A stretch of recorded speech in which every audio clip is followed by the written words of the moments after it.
Assalamualaikum warahmatullahi wabarakatuh. Bismillah, Waalaikumsalam alhamdulillah, warahmatullahi wabarakatuh. wassalamu ala rasulillah, Sayyidina Muhammad ibn Abdillah, wa ala alihi wa sahbihi wa man walah, amma ba'du. Yang sama-sama kita hormati, kita cintai dan kita muliakan guru kita bersama Buya Yahya, yang kita doakan mudah-mudahan beliau senantiasa diberikan panjang umur dalam ketaatan serta sehat walafiat, istiqamah membimbing kita semuanya, amin ya rabbal alamin. Dan yang sama-sama kita hormati, kita cintai juga guru kita bersama Habibana Habib Hisham Al-Habsyi, yang alhamdulillah beliau selalu istiqamah bersama kita. Kita doakan beliau mudah-mudahan beliau selalu diberikan sehat, panjang umur dalam ketaatan, amin ya rabbal alamin, dan mudah-mudahan diberikan segala kemudahan dalam urusan dakwah beliau, amin ya rabbal alamin. Hadirin sahabat Wakif semuanya, alhamdulillah malam hari ini kita bisa kembali rutin istiqomah dalam agenda ngaji kita, dalam agenda belajar kita, yakni ngaji virtual, ya, ngaji virtual, masya Allah. Alhamdulillah, tentu merupakan satu kebaikan dari Allah Subhanahu Wa Taala untuk kita semuanya bisa istiqomah belajar, walaupun mungkin lewat media virtual seperti ini, tapi mudah-mudahan tanpa mengurangi keberkahan majelis mulia ini, insya Allah. Baik, malam hari ini agenda ngaji kita insya Allah bersama guru kita Habibana Habib Hisham Al-Habsyi. Tapi sebelumnya mungkin mohon maaf ya teman-teman semuanya, kalau mungkin biasanya kita ngaji di jam 8, malam hari ini kita majukan 1 jam karena beliau, masya Allah, guru kita Habib Hisham Al-Habsyi ada agenda dakwah lain yang tentunya tidak bisa ditinggalkan juga. Jadi insya Allah biar kita tetap istiqomah, malam hari ini kita majukan jadwalnya di jam 7 sampai dengan jam 8 nanti. Seperti biasa kita akan ngaji seputar bab akidah.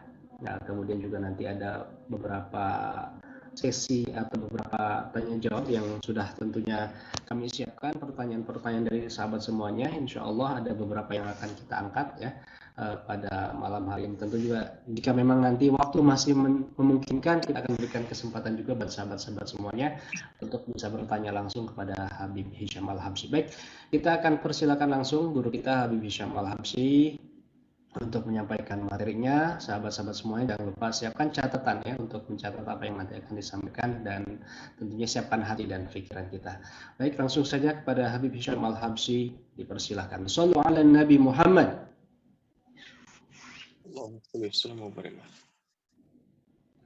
Assalamualaikum warahmatullahi ta'ala wabarakatuh. Bismillah, walhamdulillah, ala khair wa syar bimasyiatillah, wassalatu wassalamu ala rasulillah, Sayyidina Muhammad ibn Abdillah, wa ala alihi wa sahbihi wa mawalah, wa la hawla wa la quwata illa billah, amma ba'du. Yang kami hormati wabil khusus guru kita semua, Buya Yahya, kita doakan beliau mata'an Allah bituli hayatih. Semoga Allah memanjangkan umur beliau, memberikan kepada beliau rezeki yang halal, thayyiban, mubarakan fi ala kulli hal, dan semoga Allah Jalla Jalaluh selalu menjadikan beliau perantara wasilah antara kita dengan baginda Nabi Muhammad sallallahu alaihi wasallam. Yang kami cintai para hadirin hadirat, para penuntut ilmu Allah dan Rasulnya. Ketahuilah, Al-Imam Ibn Ruslan dalam kitabnya Safwatiz Zubat, di awal muqaddimahnya beliau mengatakan, awwalu wajibin alal insani ma'rifatul ilahi bistiqani. Bahwasanya kata beliau, awal wajibin, paling pertamanya kewajiban, alal insani, atas seorang manusia, ma'rifatul ilah, adalah mengenal hakikat Tuhannya yang selama ini ia sembah, bistiqan, tidak hanya kenal, tapi bistiqan, dengan kepercayaan, keyakinan, keimanan di dalam hati. Maka kewajiban pertama bagi kita manusia adalah kita kenal dengan Tuhan kita, yaitu Allah yang kita sembah selama ini. Kita harus lebih kenal, tidak cukup hanya kenal, tapi kita harus yakin, percaya di dalam hati kita daripada lambang keimanan kita. Yang pertama yaitu iman kepada Allah Subhanahu wa Ta'ala. Allah Subhanahu wa Ta'ala, sifat-sifatnya telah dijelaskan di dalam Al-Quran. Bahkan nama-nama Allah yang mulia yang kita kenal dengan Al-Asmaul Husna juga telah disebutkan di dalam Al-Quran. Tetapi begitulah para ulama salaf menjaga kita punya akidah. Bagaimana akidah, keimanan, kepercayaan dari para sahabat yang diwariskan oleh Rasulullah sampai keyakinan dan akidah itu kepada kita dijaga oleh para ulama salaf, di mana para ulama salaf melihat bagaimana perkembangan Islam dari satu tempat ke tempat lain mempengaruhi daripada aliran-aliran kepercayaan di dalam Islam. Oleh karena itu para ulama salaf pun membuat daripada yang namanya Al-Aqaidul Khamsun, 50 akidah, yang mana 50 akidah ini dengan hanya kita fahami, maka akidah kita akan keyakinan kepercayaan orang-orang di luar Islam dalam bagaimana mereka menyembah Tuhan-Tuhan mereka. Bahkan hanya dengan yang pertama, yaitu Allah wujud. Apa itu wujud? Allah ada. Kita telah menolak keyakinan orang-orang yang berkeyakinan bahwasanya alam semesta ini berputar dengan sendirinya, berjalan dengan sendirinya. Tidak ada Tuhan. Kita hanya diwakilkan ke dunia ini untuk menikmati dunia ini. Setelah itu, setelah mati, kita tidak ada lagi yang namanya hisab, tidak ada lagi akhirat, selesai. Ya, kita hanya mencicipi satu keindahan alam semesta sekali seumur hidup kita. Maka jelas ini keyakinan orang-orang ateis, orang-orang yang tidak percaya adanya Tuhan, dan ini adalah keyakinan yang salah. Maka dengan kita hanya meyakini satu saja dari 50 akidah yang telah dikumpulkan oleh para ulama di dalam yang bersumber dari Al-Quran, maka kita akan selamat dari keyakinan orang-orang ateis, komunis, dan liberal. Ma'asyiral muslimin rahimakumullah. 50 akidah ini adalah yaitu 20 sifat wajib bagi Rasul, 20 sifat wajib bagi Allah, dilanjut 20 sifat wajib, dilanjut 20 sifat mustahil bagi Allah, dan satu sifat jaiz atau boleh bagi Allah Subhanahu wa taala. Total 41, dan sisanya 9 adalah sifat terkhusus bagi para nabi dan rasul yang Allah utus, yaitu 4 sifat wajib bagi para rasul, 4 sifat mustahil bagi para rasul, dan 1 sifat jaiz boleh bagi para nabi dan rasul. Dengan kita memahami 50 akidah kita ini, maka otomatis kita akan selamat dari keyakinan-keyakinan yang melenceng, yang nyeleneh dalam penyebaran akidah yang sesungguhnya. Ma'asyiral muslimin rahimakumullah. Allah Subhanahu wa taala ada. Apa bukti Allah ada? Apakah sesuatu yang ada itu harus dibuktikan dan dinyatakan keilmiahannya dengan dilihat oleh mata? Maka ketahuilah, tidak harus sesuatu yang ada, yang bahkan kita yakini ada selama ini, harus dapat kita lihat dengan mata. Listrik, mungkin ada seseorang yang tidak pernah melihat aliran listrik di dalam kabel, tetapi ia meyakini listrik itu ada. Seseorang yang tidak pernah melihat angin, dia meyakini angin itu ada. Dan begitulah hukum alam semesta berlaku di bawah langit dunia ini. Dan itu barulah contoh-contoh kecil daripada bukti adanya Allah Subhanahu wa taala. Begitulah akidah kita, akidah Al-Asy'ariyah, Al-Maturidiyah, menggabungkan antara dua, yaitu dalil nakli dan dalil akli. Dalil nakli adalah nas, Al-Quran dan juga hadis. Dalil akli adalah pola pikir, cara berpikir yang sedikitnya diambil dari bagaimana orang-orang filsafah atau orang filsafat memakai logikanya untuk mencari kebenaran yang nyata. Tetapi begitulah para ulama akidah Asy'ariyah menggabungkan antara keduanya, di mana nas Al-Quran dipakai dan pola pikir pun yang sehat juga dipakai. Maka inilah akidah yang diwariskan dari turun-menurun para sahabat tabi'in, tabi'in hingga ulama salaf, dan sekarang ulama khalaf berfahamkan dengan faham akidah yang benar dan lurus, yaitu akidah Al-Asy'ariyah dan juga akidah Al-Maturidiyah. Ma'asyiral muslimin rahimakumullah. Allah wujud, artinya Allah ada. Jika kita pernah mengalami suatu keadaan di mana depan rumah kita yang tanah itu tiba saja menjadi banjir atau becek sebab hujan yang turun. Dan ketika kita keluar rumah, kita melihat ada jejak-jejak kaki, seperti kaki kucing lewat, maka kita yakin barusan berapa menit yang lalu ada kucing yang lewat di tempat ini, karena terlihatlah jejak kakinya. Walaupun kita tidak pernah lihat itu kucing, kita nggak tahu jenisnya apa, bahkan kita nggak tahu warnanya apa, tapi yang jelas kita yakin barusan ada kucing lewat sini karena ada jejak kakinya. Begitu juga onta yang melewati padang pasir. Kita melihat jejak kakinya, padahal onta tadi tidak terlihat di hadapan mata kita. Maka tanda-tanda dari hal itu menjadi tanda adanya sesuatu itu. Ma'asyiral muslimin rahimakumullah.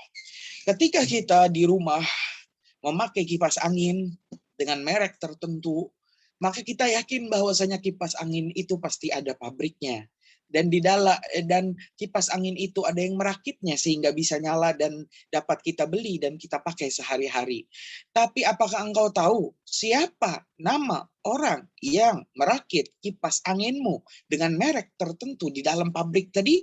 Kita tentu tidak tahu siapa nama persisnya orang yang merakit, karena di dalam pabrik tadi banyak ribuan pegawai dan kita juga belum tentu tahu pabrik sebuah merek dari kipas angin.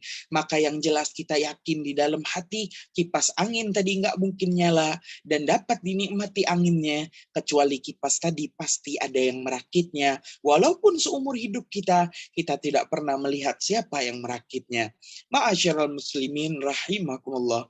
Allah wujud. Allah itu ada. Kemudian bagaimana lagi lantas dalam akidah di mana di situ diceritakan ada seorang anak kecil daripada anak-anak kita atau cucu kita, keponakan kita, adik kita yang pulang dari sekolah dasarnya. Kemudian dia mengatakan, "Kakak, Umi, Abah, aku punya PR dari guru PAI-ku." "Apa PR dari guru agamamu, Nak?" PR-nya simpel, satu pertanyaan kecil, yaitu pertanyaan di mana Allah. Kira-kira Abah, Umi, apa jawabannya? Ketika anak kita tiba-tiba saja bertanya tentang pekerjaan rumahnya, tentang PR-nya, di mana Allah, kira-kira apa jawaban kita sebagai seseorang yang berakidah dan menyembah Allah Subhanahu wa taala dalam 17 rakaat, yang setiap rakaat kita sujud 2 kali terhadap Allah Subhanahu wa taala? Apa jawaban daripada pertanyaan di mana Allah? Maka sebagian umat Islam ada yang menjawab Allah di dalam Ka'bah, karena Ka'bah adalah rumah Allah dan kita sholat menghadap Ka'bah, tentu Allah ada di dalam Ka'bah. Ini pernyataan yang pertama. Ditanya lagi di mana Allah? Satu orang menjawab, Allah itu di atas. Karena aku sering mendengar seorang muslim ketika terkena musibah, dia mengatakan, serahkan semuanya kepada yang di atas. Maka Allah Maha Atas. Allah Maha di atas. Apakah ini juga benar? Tiba saja sekelompok muslim lain berkata, oh tidak, Allah di arash. Karena ayatnya jelas mengatakan, wastawa alal arash. Dan Allah bersemayam di atas arashnya. Dalam surat Ar-Rahman juga disebutkan Ar-Rahman, War-Rahmanu alal arsh istawa. Dan Ar-Rahman yaitu Allah di atas arash istawa bersemayam.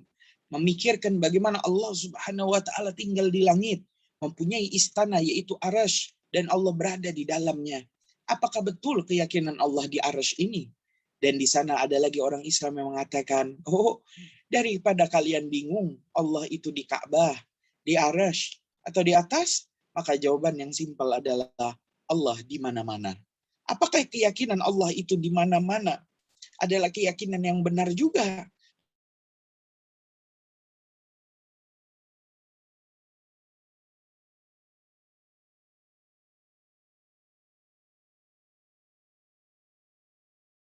Bagaimana seorang muslim dipertaruhkan, bagi yang diberi tugas oleh guru PAI-nya di sekolah dasarnya, mari kita bahas satu persatu. Umat Islam diwajibkan sholat 5 waktu, 17 rakaat, 34 kali sujud. Pertanyaannya adalah, ketika setiap kita sujud, kita menyembah Ka'bah atau tidak?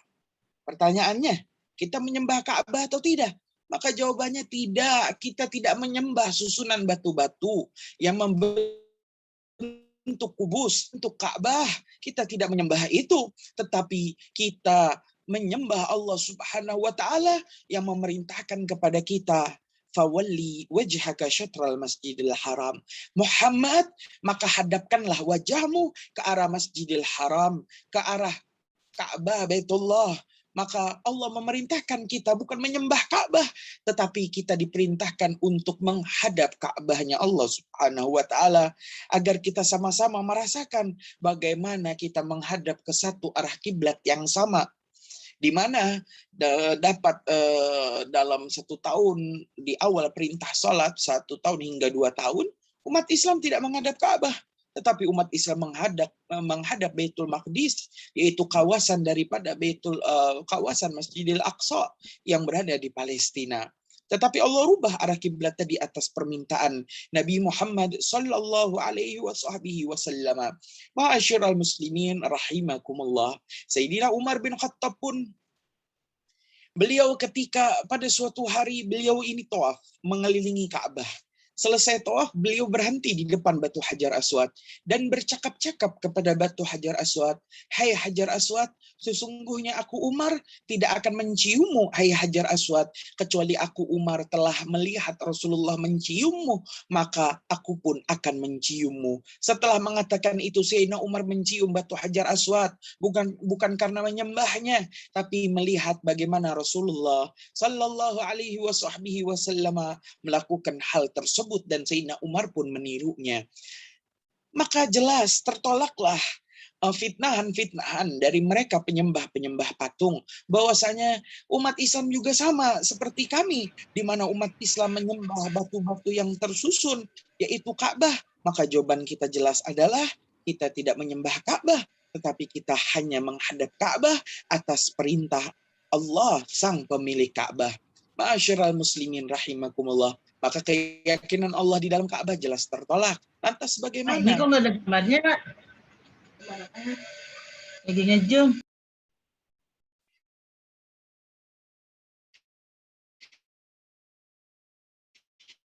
Lantas bagaimana? Ya, apakah keyakinan ini benar? Pertanyaannya adalah, kita saat ini berkeyakinan bumi itu datar atau bulat. Dulu orang berdebat namanya iptek, ilmu pengetahuan dan teknologi. Tetapi setelah berjalannya teknologi, kita menyadari bahwasanya bumi yang Allah ciptakan adalah bulat, dan Allah menciptakan juga dengan gaya gravitasi, sehingga manusia merasa tidak merasa bingung dengan bumi yang bulat, tetapi manusia merasa bumi adalah datar. Ini adalah nikmat daripada Allah Subhanahu wa taala. Maka kita di bumi yang bulat ini, bagaimana dapat meyakini Allah di atas? Sedangkan jika ada bumi yang bulat dan matahari di atas, maka jelas Indonesia saat ini juga berada di bawah, karena kita mengalami malam hari tidak terkena cahaya matahari. Maka bumi yang bulat memiliki waktu malam, siang, sore, dan pagi, dan di setiap waktu tadi ada penduduknya yang bahkan beragama Islam. Orang Islam yang ada di Indonesia yang saat ini di bawah, yang saat ini malam hari mengatakan, "Saya serahkan masalah saya kepada yang di atas," maka dia berkeyakinan bahwasanya Allahnya ada di atas negara Indonesia, yaitu lebih tepatnya di sini. Berbeda dengan orang Amerika yang sekarang siang hari dia berdoa, "Ya Allah, saya serahkan kepada zat yang di atas, Engkau dalam musibahku." Maka ia meyakini Allah di atasnya Amerika. Orang India yang Muslim berkeyakinan Allah ada di atas India di sore hari, dan orang Australia berkeyakinan Allah ada di atas Australia di pagi hari. Lantas di mana Allah? Apakah di atas Indonesia, di atas Amerika, di atas Australia, di atas India? Sedangkan kita yakin bumi dalam keadaan bundar, artinya Allah ada di atas semua negara. Maka jelas ini keyakinan yang salah. Allah Subhanahu wa taala yang menciptakan arah. Allah sudah ada sebelum adanya arah. Artinya Allah tidak butuh arah, kanan, kiri, atas, bawah, depan, belakang. Karena Allah sudah ada sebelum Allah menciptakan arah. Begitulah sifat Allah Subhanahu wa taala. Bahkan dalam peristiwa Isra Mi'raj, baginda Nabi Muhammad SAW dikatakan oleh para ulama akidah, itu beliau ketika menuju Allah yang akan memberikan perintah salat, Nabi Muhammad itu kata para ulama akidah melewati 3 hukum alam yang berbeda. Di mana Nabi itu berangkat dari Masjidil Haram ke Masjidil Aqsa menggunakan hewan burak, dan hewan burak itu pun akhirnya ditinggal di Masjidil Aqsa, dan Nabi naik menggunakan Mi'raj. Mi'raj itu kalau arajas sama itu naik ke langit. Mi'raj alat untuk naik. Jadi kalau sekarang mah ada tangga, lebih keren lagi ada eskalator, lebih keren lagi ada lift. Mi'raj, alat untuk naik yang digunakan lebih luar biasa daripada itu. Para ulama mengatakan Mi'raj, tangga tersebut terbuat khusus dalam surga Firdaus, dan Nabi pun menaikinya. Bagaimana bentuknya? Wallahu a'lam bishawab. Nabi melewati tangga Mi'raj, Nabi tidak menggunakan buraknya lagi, sehingga Nabi naik sampai di langit dunia. Yang mana langit dunia? Bukan yang berwarna putih. Ketika kita menaiki pesawat, kita menembusnya, maka itu awan, bukan yang berwarna biru. Itu namanya atmosfer. Tetapi langit dunia adalah yang berwarna hitam. Jika kita melihat bintang di langit, di atasnya ada warna hitam yang tidak berbatas, itu adalah batas langit dunia. Nabi melewati langit dunia sehingga masuk alam di langit kedua. Nabi naik lagi. Nah, ketika Nabi pindah dari langit dunia ke atas langit dunia, langit kedua, ini hukum alamnya udah berbeda. Di mana di situ dikatakan waktu tidak berlaku. Di alam malakut wal jabarut, waktu tidak berlaku. Arah pun tidak berlaku. Kemudian Nabi naik lagi ke langit ketujuh, hingga Nabi naik lagi ke Lauhil Nabi naik lagi ke Baitul Ma'mur, Nabi naik lagi ke Lauhil Mahfuz, Nabi naik lagi ke Sidratil Muntaha, Nabi naik lagi ke Rafrafil Akhdar. Terus Nabi naik lagi sehingga tangga Mi'raj tadi dalam kisah Isra Mi'raj pun habis, dan di hadapan Nabi terdapat dinding yang terbuat dari awan dan cahaya. Maka Nabi ketika ingin melangkah masuk ke dalamnya, Nabi melihat malaikat Jibril menghentikan langkahnya. Maka Nabi bertanya, "Ya Jibril, mengapa engkau menghentikan langkahmu?" Maka Jibril menjawab, "Ya Rasulullah, seandainya aku melangkah, seandainya aku Gabriel melangkah sekali lagi masuk ke dalam dinding tadi, maka akan ada api petir yang menyambar diriku sehingga menghanguskanku Jibril, karena aku tidak diizinkan oleh Allah masuk ke tempat itu, dan tidak ada satupun daripada makhluk Allah, daripada malaikat Allah yang pernah masuk ke tempat itu." Maka Nabi Muhammad pun melanjutkan perjalanannya seorang diri. Sehingga setelah Nabi berjalan sekian waktu, Nabi Muhammad SAW bertemu dengan Allah Subhanahu wa taala, dan Nabi mengucapkan at-tahiyatul mubarakatus salawatut thayyibatu lillah. Dijawab oleh Allah, "Assalamu alayka ayyuhan nabiy wa rahmatullahi wa barakatuh." Dijawab lagi oleh Nabi, Assalamu alayna wa ala ibadillahi salihin. Maka saat itu bertemulah Nabi dengan Allah Subhanahu wa taala bila kaifin walan hisarin, tanpa bagaimana, walan hisarin, dan tanpa perhitungan.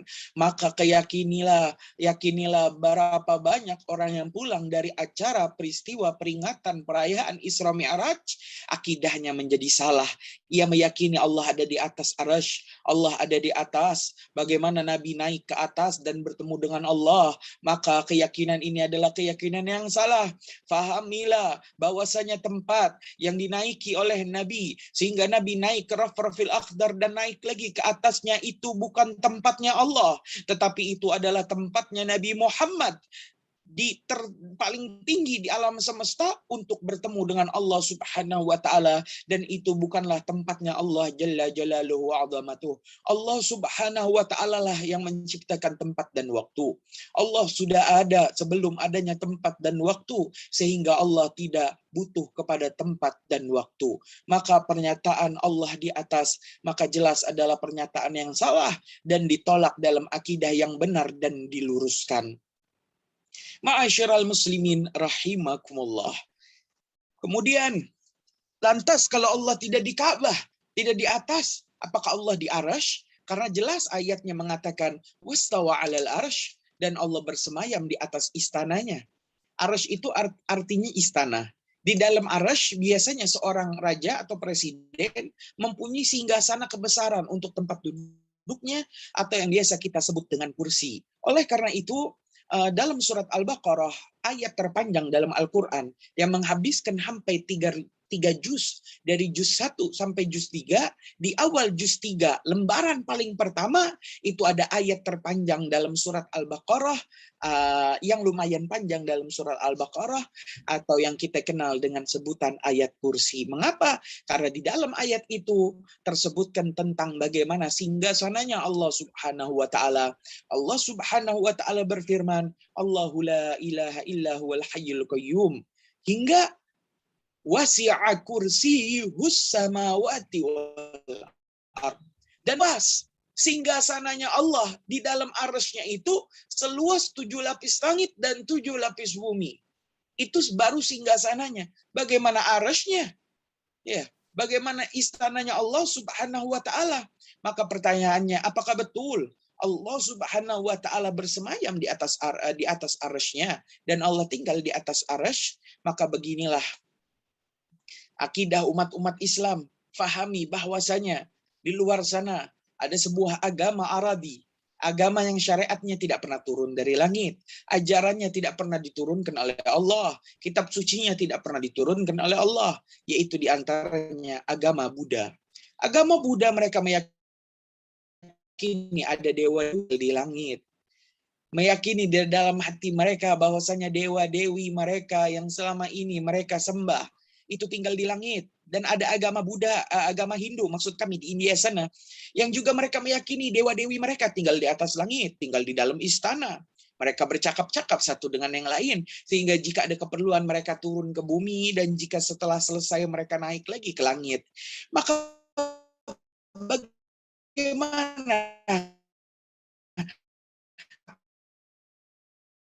Islam disamakan Buddha dan Hindu dengan berkeyakinan Allah itu bersemayam di atas langit, Allah bersemayam di atas arasy? Maka keyakinan yang begini jelas adalah keyakinan yang salah.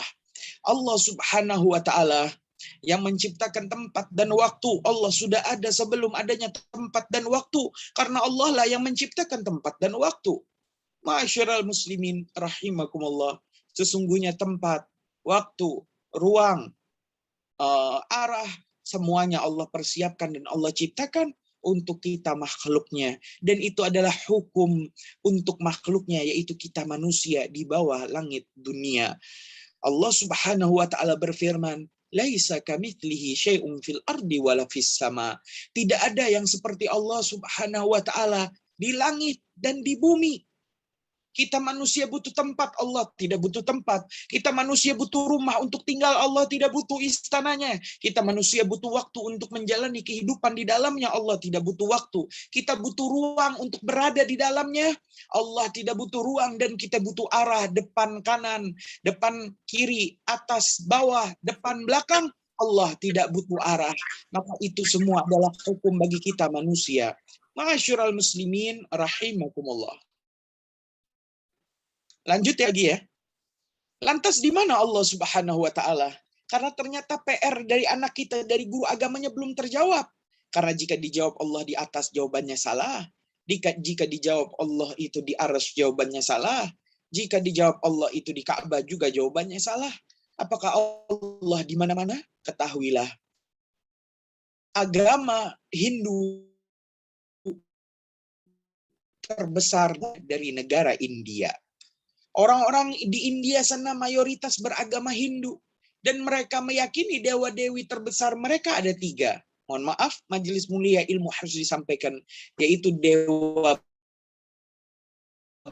Brahmana. Jiwa orang baik laki atau perempuan. Di setiap rumah mereka, orang Hindu di India sana, pasti ada patung Brahmana di rumahnya untuk mereka melakukan pemujaan dan sembahyang terhadap Dewa Brahmana. Di rumah orang Hindu laki-laki di India ada patung Brahmana. Di rumah orang Hindu perempuan di India ada patung Brahmana. Jika anak mereka berangkat ke sekolah, di sekolah anak mereka ada patung Brahmana. Kapan mereka sakit, mereka kuil mereka ada patung Brahmana yang paling besar. Itu namanya Brahmana di mana-mana. Keyakinan Tuhan di mana-mana adalah keyakinan mereka para penyembah berhala, penyembah patung, yang memang patung dan berhala mereka ditemukan di mana-mana. Di segala tempat mereka adakan itu patung. Maka keyakinan Tuhan di mana-mana bukanlah keyakinan umat Islam, tetapi itu adalah keyakinan mereka para penyembah berhala. Maka ma'asyiral muslimin rahimakumullah, mari kita balik lagi ke dalam akidah kita, yaitu akidah Islam yang memang murni, yang kita tidak membentuk Tuhan kita tidak memberikan wajah kepada Tuhan kita tidak memberikan tempat kepada Tuhan kita tidak memberikan arah, waktu, ruang kepada Tuhan kita, karena memang Allah telah berfirman, laisa kamitslihi syai'un fil ardi wala fis sama. Janganlah kita menggunakan akal kita sehingga seakan-akan kita menggambarkan daripada keinginan kita dengan hawa nafsu kita, dengan meninggalkan pemahaman para ulama yang benar dan muslimin rahimakumullah. Lantas bagaimana jawab kita menjawab pertanyaan anak SD tadi? Allah di mana? Ternak di ayam jantan 5 misalkan. Ketika Habib berangkat ke pondok untuk mengajar, santri-santri Habib bertanya-tanya, Habib, hari ini ayamnya Habib yang pelihara yang ada 5 di rumah, bertelurnya 1, 2, atau 3. Saya jawab bertelur 1 hari ini, jawabannya salah. Saya jawab bertelur 2, jawabannya juga salah. Saya jawab 3, jawabannya tambah salah. Mengapa? Ayam yang saya pelihara di rumah adalah ayam jantan. Dan ayam jantan mustahil bertelur. Jadi yang salah siapa? Apakah ana yang melihara ayam jantan? Tidak. Yang salah adalah santri yang bertanya karena pertanyaannya salah. Kamu di rumah itu bertelur berapa? Pertanyaannya salah. Jangan engkau jawab, engkau pun tambah salah. Habib punya teman namanya Budi. Ini perlu diperhatikan ya. Habib punya teman namanya Budi. Nggak lama Budi nikah. Setelah dalam pernikahannya tadi hamil, mengandung 9 bulan dan melahirkan hingga, mohon maaf Majelis Mulia, pembukaan 10 dan melahirkan seorang anak. Pertanyaan ana, yang lahir laki atau perempuan? Yang lahir laki atau perempuan? Dijawab laki-laki, salah. Oh, Bib, berarti perempuan tuh anaknya Budi. Dijawab perempuan juga salah. Oh, Bib, bukan keduanya, bukan laki, bukan perempuan. Jawaban itu tambah salah. Ulangi. Habib punya teman namanya Budi. Budi nikah. Gak lama Budi hamil. 9 bulan.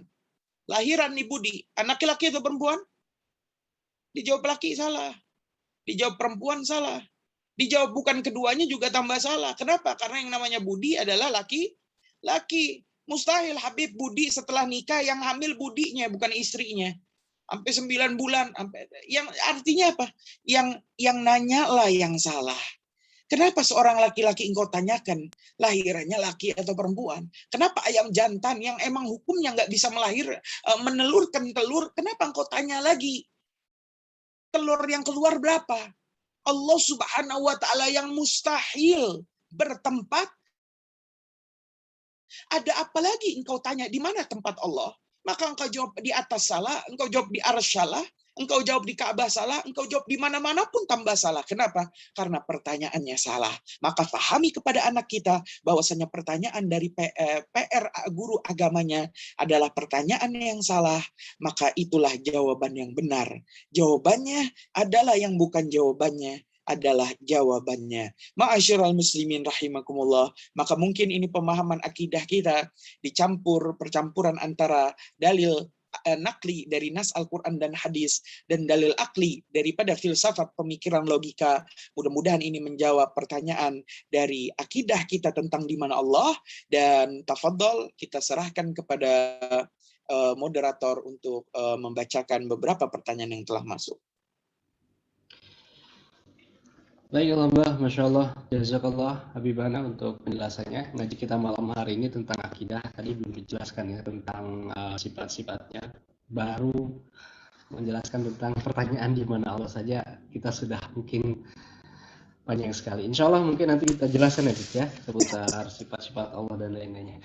Kita akan masuk ke pertanyaan dulu, sahabat-sahabat semuanya. Terima kasih untuk sahabat yang bertanya, tapi mungkin belum bisa kita angkat semuanya, pertanyaan dari sahabat-sahabat semuanya. Kami ingin ke pertanyaan pertama terlebih dahulu. Jadi mungkin pertanyaannya ya di luar pembahasan kita, Bapak kita. Pertanyaan dari sahabat kita di grup Wakaf Media. Assalamualaikum warahmatullahi wabarakatuh. Waalaikumsalam warahmatullahi wabarakatuh. Yang terhormat guru kita Buya dan juga Habib, mohon pencerahannya atas pertanyaan kami berikut ini. Tahun 2014 lalu kami mengikuti program dana investasi, yaitu sistem menabung yang didebet langsung di kartu kredit dan setiap bulan kami bayar.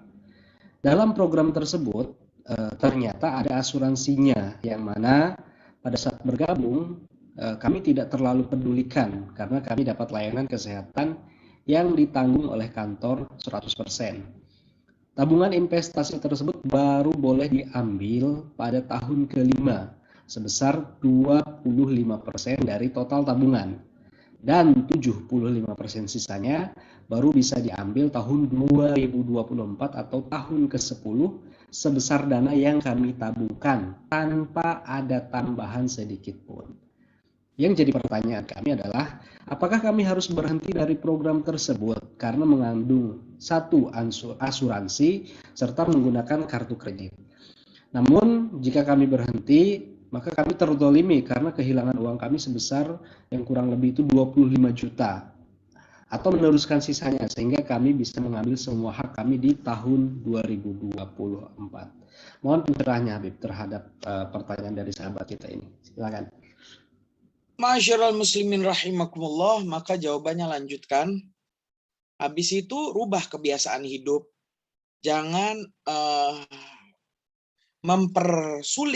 memperumit cara berhidup dengan penggunaan kartu kredit, dengan menabung yang mana nanti dibayarkan tiap bulan dalam tagihan yang diberikan oleh perusahaan kartu kredit, kemudian dan lain sebagainya. Maka jika di situ tidak ada bunga, maka jelas tabungan itu boleh lanjutkan. Apalagi jika dikatakan jika kita berhenti dari menabung tadi, tiba-tiba saja uang kita dianggap hilang. Nah, makanya syarat-syarat yang begini ini yang telah disetujui di awal oleh pihak konsumen terhadap peserta, terhadap perusahaan tersebut, maka itulah konsekuensinya. Artinya, poinnya adalah rubah kebiasaan hidup. Biasalah hidup dengan sederhana, yang jika kita membeli dengan uang, yang jika kita menabung juga dengan uang yang terlihat, menabung di rumah dan lain sebagainya. Jangan kita terbiasa mengambil hal-hal muamalat yang sangat menyulitkan kehidupan kita, bahkan dapat merubah kebiasaan kita menjadi seseorang yang tidak disukai oleh Allah Subhanahu wa taala. Mungkin orang yang boros karena saldo di kartu kredit tadi sangat banyak sehingga dia tidak mampu lagi membayar tagihan di bulan tertentu. Maka jawabannya adalah rubah kebiasaan kita. Lanjutkan hingga tahun 2024, ambil uang sisa 75% dan asuransi tadi wallahu alam ya mungkin boleh digunakan karena itu hadiah dari tabungan kita. Maka lihat akadnya, kalau akadnya wadiah titip menitip maka tidak ada keuntungan di dalamnya. Tetapi kalau akadnya korat, ya minta digolang, maka jelas yang namanya digolang bisnisnya harus jelas. Dan jika ada keuntungan, keuntungannya tidak tetap seperti bunga yang hanya sekian persen setiap bulan. Tapi keuntungan tadi, yazid wa yankus. Kadang ketika perusahaan dari pengolah uang tabungan kita itu untung, maka kita dapat persenan yang besar. Jika tidak untung, kita tidak dapat persenan. Ya, bahkan jika kita rugi, jika perusahaan itu rugi karena pengolahannya buruk, kita yang menabung juga ikut rugi. Maka ini juga ini baru boleh. Ya mungkin menjawab pertanyaan. Tafadhol selanjutnya. Baik, syukron Habib untuk jawabannya. Mudah-mudahan yang bertanya juga bisa ikut menyimak malam hari ini. Kita masih ada beberapa pertanyaan lagi. Pertanyaan berikutnya ini tentang membakar mushaf. Assalamualaikum warahmatullahi wabarakatuh. Mohon maaf izin bertanya. Kemarin kami membakar tulisan Allah dengan niat menyelamatkan agar tidak keinjak. Tetapi saya belum tahu cara membakarnya, karena waktu membakarnya saya taruh di bawah dengan sekalian pas ada api menyala. Waktu saya membakar sampah kertas juga. Tadi saya melihat video di YouTube, video Buya. Saya malah jadi takut khawatir. Saya niatnya membakar agar tulisan itu tidak terinjak-injak.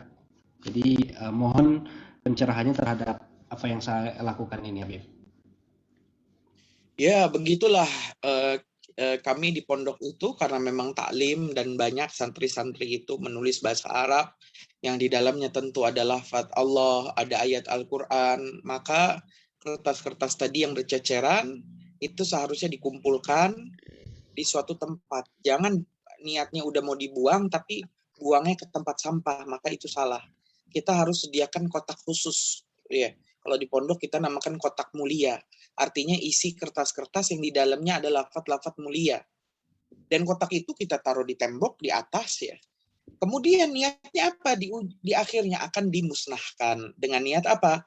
Agar tidak menjadi sampah yang tercecer dan kita malah merendahkan daripada syiar-syiar agama Allah. Syiar Allah, lafzul jalalah, syiar Allah. Maka harus kita hanguskan, dibakar, karena itulah yang menghilangkan tulisan.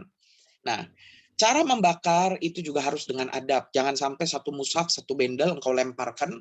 Ya, mungkin caranya. Api di bawah kita lemparkan ke bawah, walaupun niatnya membakar, tapi caranya tidak adab. Ya, mungkin agak diangkat setelah mau habis baru ditaruh. Ya, dibakar. Satu apa? Menjaga kemuliaannya. Maka jelas membakar daripada mushaf hukumnya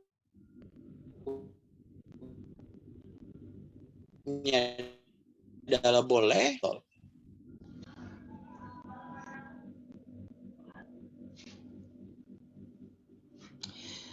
Baik, syukran Habib. Sudah jawabannya tadi. Mohon maaf, ini internetnya rada jelek di sini. Kita ke pertanyaan berikutnya.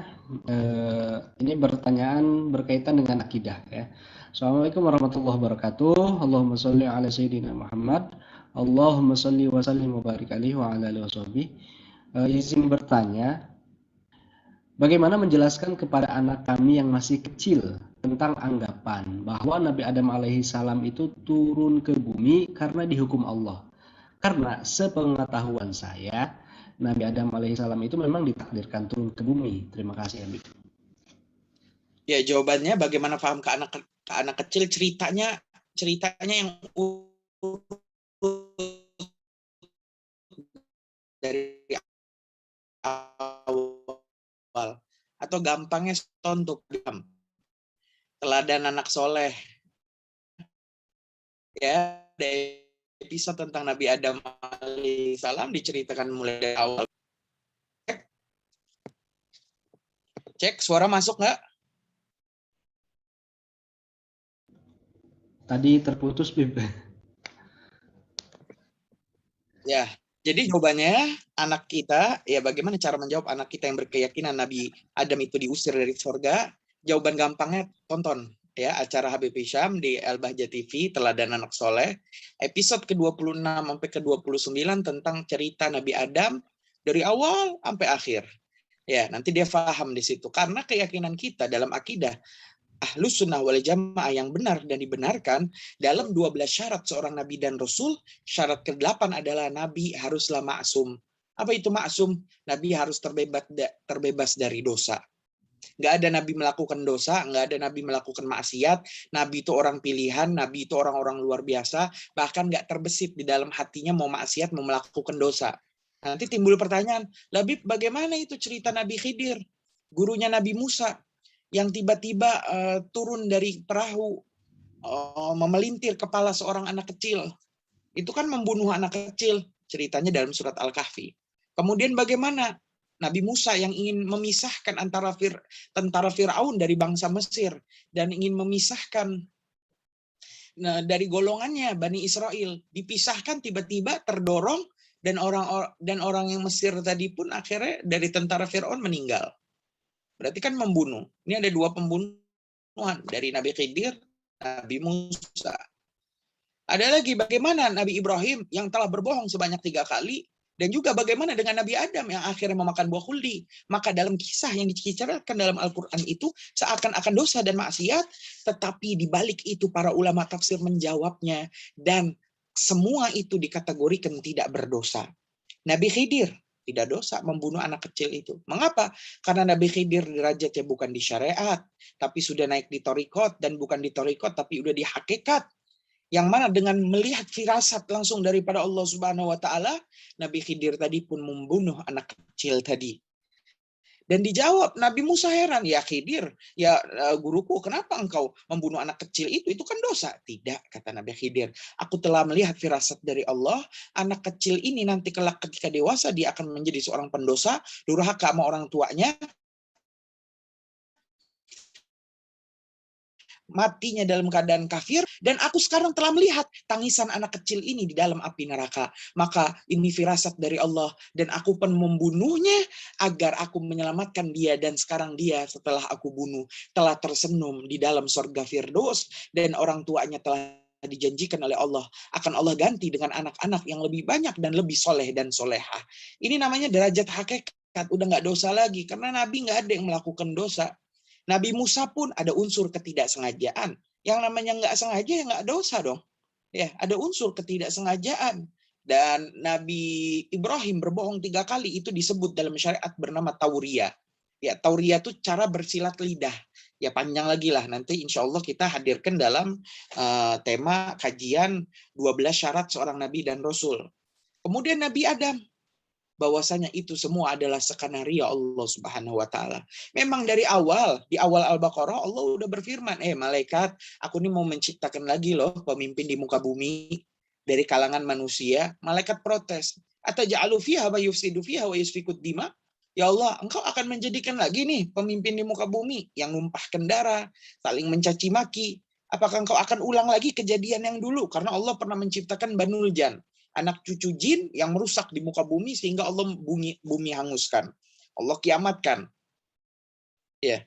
Artinya apa? Memang dari awal Nabi Adam tuh Allah pengen ciptakan. Nabi Adamnya belum diciptakan untuk turun ke bumi jadi pemimpin di bumi. Adapun makan buah khuldi, ada iblis di situ dan lain sebagainya, itu semua skenario Allah Subhanahu wa taala yang Maha tahu dan Maha mengetahui segala sesuatu yang sedang dikerjakan, belum dikerjakan, atau bahkan akan dikerjakan. Mungkin menjawab pertanyaan. Tafadhol. Baik, Masya Allah. Syukran Habib untuk jawabannya. Kita ke pertanyaan yang sudah masuk di kolom chat dulu, yang berkaitan dengan pembahasan kita malam hari ini tentang akidah ya. Ini ada beberapa pertanyaan, tapi mungkin kita ringkas saja ya, jadi biar jadi satu jawaban.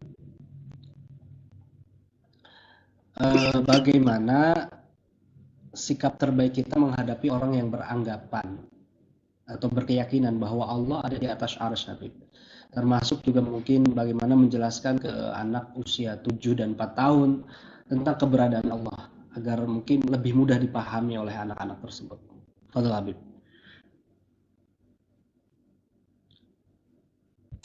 Dalam beberapa aliran akidah meyakini Allah di atas, karena mereka meyakini Allah itu di arsy dengan ayat yang udah tertulis dalam nas, yaitu wastawa ala.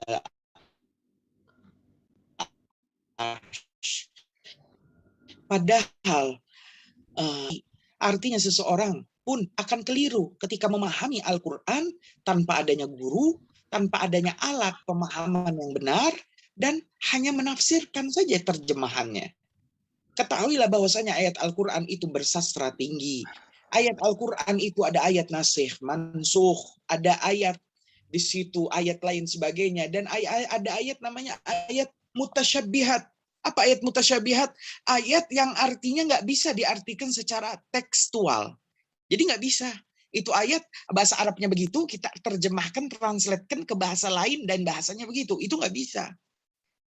Ada ayat yang harus diartikan secara kontekstual. Yang kalau kita artikan secara tekstual, maka pemahaman kita akan sesat. Di situ contoh, kita ambil ayat lain. Ada ayat yang mengatakan yadullah fauqa aydihim, tangan Allah di atas tangan mereka. Sekarang pertanyaannya, bayangan umat Islam apa sih? Ada ayat tangan Allah di atas tangan mereka. Kebayangnya apa? Ada tangan besar, itulah tangan Allah. Baru di bawahnya ada tangan kecil-kecil. Tangannya manusia lagi muter. Di atasnya ada tangan besar, tangannya Allah. Oh, itu ayat ya. Arti dari ayat tangan Allah di atas tangan mereka manusia. Akhirnya apa? Membayangkan Allah punya tangan. Dan mereka mengakui Allah mempunyai tangan. Karena ayatnya mengatakan Allah mempunyai apa? Menjisimkan, membentukkan. Allah punya tangan. Padahal dalam akidah kita ini nggak boleh memberikan wajah dan sifat-sifat yang berkaitan dengan kita kepada Tuhan yang kita sembah, karena Allah laisa kamitslihi syai'un. Sehingga mereka berkeyakinan tangan Allah memiliki tangan, tapi tangannya beda dengan tangan manusia. Sekarang kambing punya tangan nggak? Kambing punya tangan. Sama apa beda sama tangannya kambing kita nih, tangan manusia? Beda jelas. Ya, maka keyakinan Allah punya tangan salah. Kenapa? Karena pemahaman mereka salah. Habib tanya. Habib punya tangan kanan, namanya Pak Budi.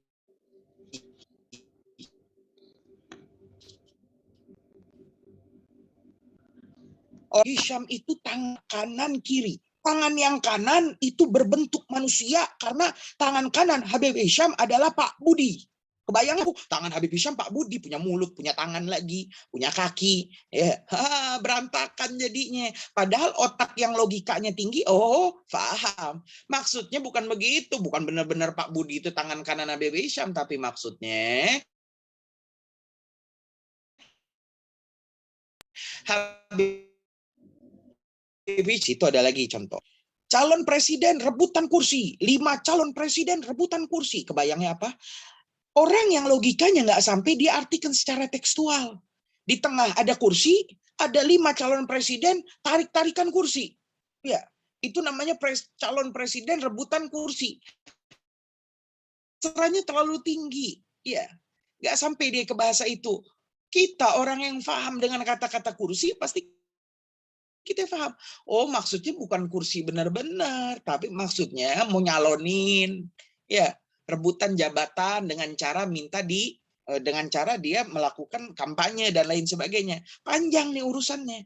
Nggak bisa setiap ada beberapa ayat Al-Quran, sekian ratus ayat Al-Quran, nggak bisa diartikan secara tekstual, tapi harus diartikan secara kontekstual. Mungkin ini menjawab pertanyaan. Tafadhol. Baik, terima kasih Habib. Mungkin mewakili pertanyaan-pertanyaan dari sahabat tadi. Masih ada waktu sampai dengan jam 8. Kita kembali ke pertanyaan yang sudah masuk di grup wakaf. Pertanyaan seputar zakat Habib. Bahwasanya kata Buya, zakat fitrah seorang anak itu dibayarkan oleh ayahandanya. Nah, kebetulan saya ini seorang single parent ya. Karena perceraian. Zakat fitrah anak saya itu saya yang bayar. Sahkah zakat fitrah anak saya? Mohon pencerahannya. Single parent janda apa duda? Kemungkinan janda, Bib. Oh, yang ngebayarin ibunya berarti? Yang ngebayarin ibunya. Boleh. Boleh. Ayahnya kemana meninggal? Ayahnya meninggal. Bercerai. Terus ayahnya nggak bayarin.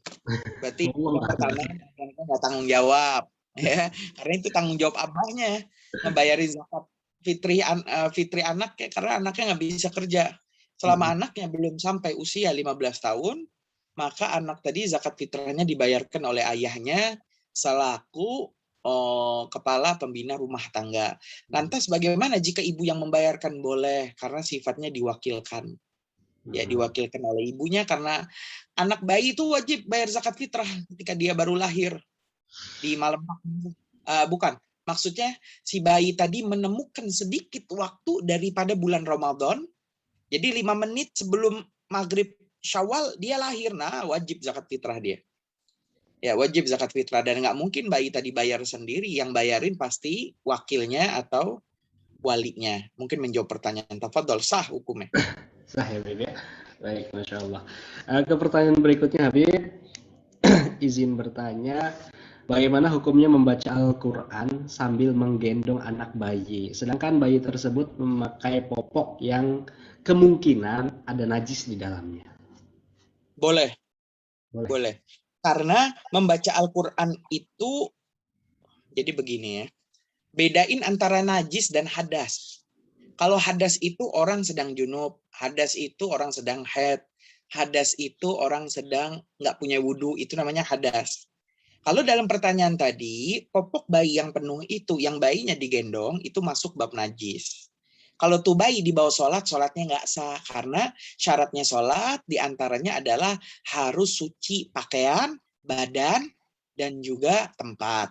Kalau dia bawa bayi yang diyakini di dalam popok bayinya ada najis, nggak sah sholatnya. Karena dia bawa najis. Itu bab sholat. Kalau bab baca Quran, boleh. Karena urusan najis di bab baca Quran nggak ada urusan. Nah, baca Quran itu kalau ada seseorang junub, maka dia haram baca Quran. Orang nggak punya wudhu, boleh nggak baca Quran? Boleh.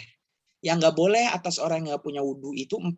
Sholat, tawaf, megang mushaf Quran, dan membawa mushaf. Kalau baca boleh.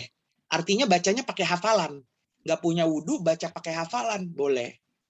Ini hadas. Jadi bedain antara hadas dengan najis. Kalau dia gendong bayi yang dalamnya ada popok, dalam popok ya ada najis ya karena tercium baunya atau lain sebagainya, maka hukum membaca Quran boleh. Tafadhol. Baik, Masya Allah. Berikutnya ini pertanyaan dari sahabat kita. Nah, kita doakan mudah-mudahan beliau senantiasa diberikan kesehatan ya. Karena ini pertanyaannya, bagaimana menanamkan hati dan pikiran agar tidak mengeluh ketika sakit belum pulih-pulih. Apa yang harus dilakukan agar kita semakin yakin dengan pertolongan Allah? Begitulah para ulama ketika menjenguk orang-orang sakit, mereka berdoa, tohur, tohur insya Allah. Tohur, tohur. Apa? Penyucian dosa insya Allah. Artinya kita harusnya senang ketika ada kita sakit, dapat teguran dari Allah. Berarti diri kita ini melakukan dosa baik sadar atau tidak sadar dan telah disucikan oleh Allah Subhanahu wa Ta'ala. Berapa banyak orang yang diampuni dosanya karena rasa sakit yang dia rasakan, rasa lemas, rasa tidak mampu yang dia rasakan ketika dia sakit. Ya, berapa banyak orang yang sakit merintih-rintih menyebut nama-nama Allah. Ya, berapa banyak orang yang sakit mengingat kembali akan ibadah dan Tuhannya, yaitu Allah.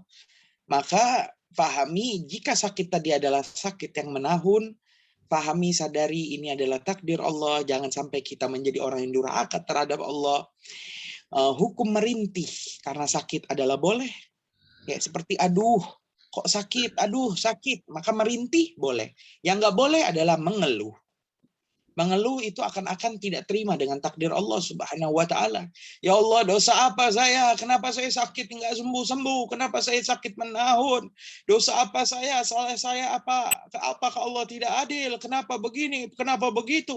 Ini namanya ngeluh, nggak boleh. Merintih boleh. Ya, maka mudah-mudahan kita menjadi, oleh karena itulah termasuk daripada adab-adab 5 hak muslim terhadap muslim lainnya adalah menjenguk orang sakit di antara kita. Maka ayo yang sehat jenguk orang yang sakit. Ya, tidak cukup hanya berkirim doa lewat grup WA, tapi kita kunjungi, datangi rumahnya. Kita bawa hadiah parsel buah dengan buah yang sesuai dengan penyakitnya. Kemudian kita doakan, kita hibur. Ya, kemudian kita pulang. Sunnahnya cepet-cepet, jangan lama-lama. Jenguk orang sakit sunnahnya cepet. 3 menit, 5 menit. Bawa parcel, doa, pulang. Sudah. Kecuali orang yang sakit tadi berhentiin kita. Nanti dulu pengen ngobrol, mau nanya-nanya tentang urusan kantor. Nah, boleh baru. Ya, baru boleh lama-lama. Ya, mungkin menjawab pertanyaan. Tafadhol. Baik. Baik, karena sudah jam 8, satu pertanyaan terakhir, Bib. Pertanyaan terakhir ini tentang bagaimana bila kita menempatkan lafaz Allah di tempat sujud agar sholat kita khusyuk. Berapa banyak pabrik sejadah tidak mau menaruh lafzul jalalah di atas sejadahnya. Karena tahu ya, namanya sejadah pasti dipakainya di bawah. Dan yang namanya lafaz Allah tidak mungkin ditaruh di bawah. Nah, bagaimana orang yang pabrik sejadah aja dia udah memikirkan itu, nggak mau menaruh lafzul jalalah di atas sejadahnya yang bakal taruh di bawah, gimana kita nulis di kertas sengaja taruh di bawah biar sujudnya lebih khusyuk ya. Jadi kalau mau ibadah harus tahu caranya, intinya jangan lakukan itu ya, jangan lakukan itu karena lafzul jalalah termasuk syiar Allah, dan cara meletakkannya tidak boleh rendah daripada lutut ketika kita duduk taroba atau duduk sila, nggak boleh rendah dari lutut, dan ketika kita berdiri nggak boleh lebih rendah dari pusar kita. Maka mungkin menjawab pertanyaan. Baik Habib, sudah jam 8. Mungkin langsung saja ditutup dengan doa keberkahan. Fadhal. Bismillahirrahmanirrahim. Alhamdulillahirabbil alamin. Allahumma shalli ala baina qulubina wa aslih dzata bainina wahdina subulas salam wa najjina minadh dhulumati ilan nur wa jannibna al fawahisha ma dhahara minha wa ma batan wa barik lana fi asma'ina wa absarina wa qulubina wa azwajina wa dhurriyyatina wa tub alaina innaka antat tawwabur rahim waj'alna syakirina li ni'matika mudhannina 'alaiha qabiliha wa atmim 'alaina Allahumma ighfirli wa liwalidayya warhamhum kama rabbaw shighara rabbana atina fid dunya hasanah wa fil akhirati hasanah wa qina adzabannar wa sallallahu ala sayyidina Muhammadin nabiyil ummi wa ala alihi wa sahbihi wasallam walhamdulillahi rabbil alamin bi sirril Fatihah. Bismillahirrahmanirrahim. Alhamdulillahi rabbil alamin arrahmanir rahim maliki yaumiddin. Iyyaka na'budu wa iyyaka nasta'in ihdinas siratal mustaqim صراط الذين أنعمت عليهم غير المغضوب عليهم ولا الضالين والله الموفق إلى أقوم الطريق والسلام عليكم ورحمة الله تعالى وبركاته. Waalaikumsalam warahmatullahi wabarakatuh. Syukran kasir Habibana atas penjelasannya. Masya Allah, alhamdulillah kita semua malam hari ini mendapatkan ilmu yang luar biasa tentang akidah. Karena ini sangat penting ya, modal utama kita sahabat semuanya dalam mengarungi kehidupan. Insya Allah kita akan istiqomah kembali lanjut di pertemuan-pertemuan berikutnya membahas tentang akidah dan mudah-mudahan semakin memantapkan iman kita kepada Allah Subhanahu wa Ta'ala. Habib, selamat melanjutkan kembali tugas dakwahnya. Masya Allah, berkah selalu, doakan kami semuanya sehat-sehat terus juga. Doakan kami untuk selalu senantiasa istiqomah. Dan terima kasih juga sahabat-sahabat semuanya yang sudah berpartisipasi malam hari ini di ngaji virtual kita seputar akidah. Insya Allah kita lanjut kembali di pertemuan berikutnya bersama guru kita Habib Hisham Al-Habsyi. Mohon maaf untuk pertanyaan yang mungkin belum sempat terjawab. Insya Allah nanti kami mohon dibantu Bib ya untuk pertanyaannya. Nanti mungkin ada beberapa pertanyaan yang belum terjawab bisa dijawab via voice note by WhatsApp. Nanti insya Allah kita kirim ke yang bersangkutan. Baik, teman-teman semuanya, tentu sudah kebersamaan kita malam hari ini. Mohon maaf segala kekurangan dan kesalahan. Mohon doanya selalu, mohon doanya selalu, mohon doanya selalu. Jangan lupa doakan terus kami semuanya agar diberikan segala keistiqomahan, ketulusan dan keikhlasan menemani sahabat-sahabat semuanya dalam perjuangan ini. Kita tutup dengan doa kafaratul majelis. Bismillahirrahmanirrahim. Subhanakallahumma wa bihamdika asyhadu an la ilaha illa anta astaghfiruka wa atubu ilaik. Wassalamualaikum warahmatullahi wabarakatuh. Waalaikumsalam warahmatullahi wabarakatuh. Waalaikumsalam warahmatullahi wabarakatuh.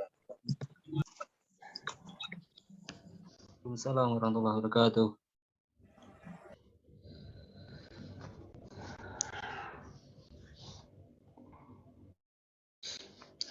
Teman-teman yang mungkin nanti bisa melihat reviewnya di channel YouTube ya, insya Allah nanti akan kami share linknya di grup WhatsApp. Terima kasih, sampai jumpa semuanya ya. Assalamualaikum.